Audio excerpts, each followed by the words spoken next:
Hi friends, இன்றைக்கி பார்த்தீங்க அப்படின்னா பூனைகளோட சேட்டைகளை பார்க்கலாங்க. பூனை பார்த்தீங்க அப்படின்னா பூனையோட பேர் பார்த்தீங்கன்னா சூச்சா. ஏற்கனவே உங்களுக்கு தெரியும், நான் வீடியோலாம் போட்டிருக்கேன். அது பார்த்தீங்கன்னா இந்த லீவுக்கு பார்த்தீங்கன்னா நாங்கள் ஹாலிடேஸ்க்கெலாம் ஊருக்கு போயிட்டு ஒரு மாதம் பக்கமாக இருந்துட்டோம். அம்மா வீட்டில் இருந்துட்டு அப்புறம் ஊருக்கு வந்து பார்த்தோம் அப்படின்னா குட்டி போட்டிருந்துச்சு. என் ஹஸ்பண்ட் பார்த்துட்டு 2 குட்டி போட்டிருக்கு அப்படின்னு சொல்லி ஃபோட்டோவில் அனுப்பிச்சி விட்டாங்க. அப்புறம் வந்து பார்த்தா குட்டிங்க பார்த்தீங்கன்னா நல்லா சேட்டை பண்ணுற அளவுக்கு வளர்ந்துட்டாங்க பாருங்க. அவங்க அம்மாட்ட எவ்வளோ சேட்டை பண்ணுறாங்க பாருங்கள். குட்டிங்க பார்த்தா அவ்வளோ அழகுங்க, கொள்ள அழகு. அவங்கள பார்த்துக்கிட்டே இருக்கணும் போல் இருக்குது. அவ்வளோ சூப்பராக இருக்காங்க பார்த்தீங்களா? எவ்வளோ க்யூட்டாக இருக்குது பார்த்தீங்களா?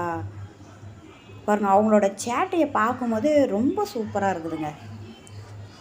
அவங்க அம்மாவை தூங்கவே விடலை பாருங்கள். கொஞ்சம் நேரம் கூட தூங்க விடாமல் அவங்க மேலே ஏறிக்கிட்டு என்ன ஆட்டம் போடுறாங்க. இப்போ குழந்தைங்கள்லாம் பார்த்திங்க அப்படின்னா நம்ம தூங்கினோம்னா நம்மளை எழுப்பி விட்டுக்கிட்டே இருப்பாங்க இல்லைங்களா? அந்த மாதிரியே தான் பூனைக்குட்டியும். என்னன்னா பூனைக்குட்டி ஃபஸ்ட்டு விளையாடுற பொருள் என்ன அப்படின்னு பார்த்திங்கன்னா அந்த வால் தாங்க. அம்மாவோட வாலை தான் ஃபஸ்ட்டு அவங்க விளையாடுவாங்க. அடுத்தடுத்து தான் ஒவ்வொரு பொருளாக விளையாட ஆரம்பிப்பாங்க. ஃபஸ்ட்டு என்னன்னா அவங்களுக்கு விளையாட்டு பொருள் அந்த வால் மட்டும்தான். பாருங்கள் எவ்வளோ ஜாலியாக விளையாடுறாங்க. இவங்ககிட்ட தூங்க முடியாதுன்னு சொல்லிவிட்டு சூச்சா பார்த்திங்கன்னா எந்திரிச்சு உக்காந்துக்கிட்டான். சரி, இவங்களை எழுப்பி விட்டாச்சுங்கிற சந்தோஷத்தில் இவங்க குதிச்சு ஜம்ப் பண்ணிலாம் விளையாடுறாங்க பாருங்கள்.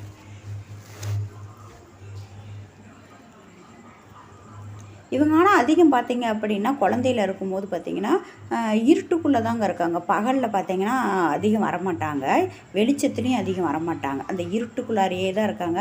அவங்க அம்மா எங்கே கொண்டு போய் அந்த பூனைக்குட்டியை செட்டில் பண்ணுறாங்களோ அந்த இடத்துல தான் அவங்க இருப்பாங்க. அதுக்கு அப்புறம் தான் அவங்க அம்மா பின்னாடி எங்கே வராங்களோ கொஞ்சம் பெருசானவொன்னே பார்த்திங்க அப்படின்னா அவங்க அம்மா பார்த்திங்கன்னா வெளியில் கூட்டிகிட்டு வருவாங்க. அப்புறம் தோட்டத்துக்கெல்லாம் கூட்டிகிட்டு போய் வேட்டையாடுறதுக்கெல்லாம் பழக்கி விடுவாங்க.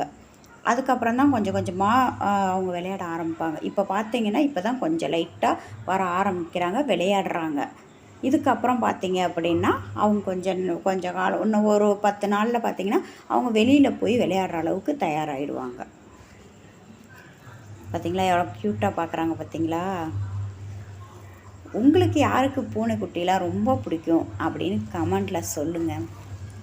தேங்க்யூ ஃப்ரெண்ட்ஸ், பாய் பாய்.